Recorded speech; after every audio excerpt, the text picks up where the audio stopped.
చిరంజీవి గారి కెరీర్ ని మలుపు తిప్పిన సినిమా ఖైదీ. అయితే ఈ సినిమాలో చిరంజీవి గారి కాస్ట్యూమ్స్ వెనక ఓ పెద్ద స్టోరీనే ఉంది. అవేంటో తెలుసుకుందామండి. చిరంజీవి గారి కెరీర్ స్టార్టింగ్ లో యాక్టింగ్ తోనే కాకుండా ఫైట్స్, అలాగే కొత్త తరహా డాన్స్ స్టెప్పులతో తనకంటూ ప్రత్యేకమైన గుర్తింపుని ఏర్పాటు చేసుకున్నారు. అలా కొత్త తరహా డాన్స్ స్టెప్పులతో చిరంజీవి గారి కెరీర్ సెట్ చేసుకుంటున్న టైంలో ఆయనకు ఖైదీ సినిమా పడింది. ఇది ఆయన కెరీర్ కి టర్నింగ్ పాయింట్ గా నిలిచింది. ఈ సినిమాలో చిరంజీవి గారి ఇంటెన్స్ లుక్స్, ప్రతీకారంతో ఆయన చేసే పోరాట సన్నివేశాలు ఆడియన్స్ ని బాగా ఆకర్షించాయి. ఈ సినిమాలో చిరంజీవి గారి సరసన మాధవి గారు హీరోయిన్ గా నటించగా, సుమలత గారు కీలక పాత్ర పోషించారు. కోదండరామరెడ్డి గారి డైరెక్షన్ లో వచ్చిన ఈ సినిమా ఆ టైంలో సంచలనం సృష్టించడమే కాక ఇండస్ట్రీ హిట్ గా నిలిచింది. అయితే ఈ సినిమా గురించి చిరంజీవి గారు ఓ ఇంటర్వ్యూలో ఆనాటి షూటింగ్ విషయాలు పంచుకున్నారు. సినిమా షూటింగ్ ప్రారంభమైంది. ఖైదీ అనే టైటిల్ కూడా ఫిక్స్ చేశాం. ముందుగా పోలీసులు అరెస్ట్ చేసే సీన్స్ షూట్ చేశాం. నాకు ప్లేన్ షర్ట్ ఒకటి వేసి బుద్ధిమంతుడిగా శుద్ధపోసలా తయారు చేశారు. నాకెక్కడో తేడా కొట్టింది. ఖైదీ అనే టైటిల్ పెట్టాం. పైగా పోలీస్ స్టేషన్ లో మాస్ సీన్. నాకేమో ఎలాంటి డ్రెస్ వేశారేంటి,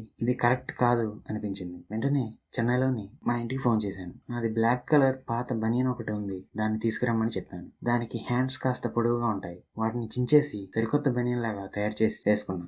పైన బెల్ట్ పెట్టుకున్నా. అప్పుడు గెటప్ అదిరిపోయింది. నాకు కూడా కాన్ఫిడెన్స్ వచ్చింది అని చిరంజీవి గారు తెలిపారు. ఆ విధంగా ఆ సినిమాలో తన కాస్ట్యూమ్ తానే డిజైన్ చేసుకున్నారు. ఫలితంగా సినిమా ఇండస్ట్రీ హిట్ కొట్టింది. ఇలాంటి సంఘటన ఇందిరా సినిమాలో కూడా జరిగిందని చిరంజీవి గారు అన్నారు. ఇందిరా ఫస్ట్ హాఫ్ లో వారణాసిలో సాధారణ వ్యక్తిగా కనిపిస్తాను, కానీ సమస్య ఇంద్రసేనారెడ్డి పాత్రలో వచ్చింది. ఇంద్రసేనారెడ్డి అంటే ఫ్యాక్షన్ లీడర్. నార్మల్ కాస్ట్యూమ్ వేసుకుంటే కుదరదు. ఎలాంటి కాస్ట్యూమ్స్ వేసుకోవాలనే నిర్ణయం దర్శకుడు బి గోపాల్, నిర్మాత అశ్విని దత్, రచయితలు పరుచూరి బ్రదర్స్ నాకే వదిలేశారు. షూటింగ్ కి నన్ను తీసుకెళ్ళడానికి అశ్విని దత్ ఉదయమే ఇంటికి వచ్చారు. నేను ఎలాంటి కాస్ట్యూమ్స్ వేసుకోవాలని అప్పటికింకా డిసైడ్ కాలేదు. చాలా ట్రై చేశాను కానీ కుదరలేదు.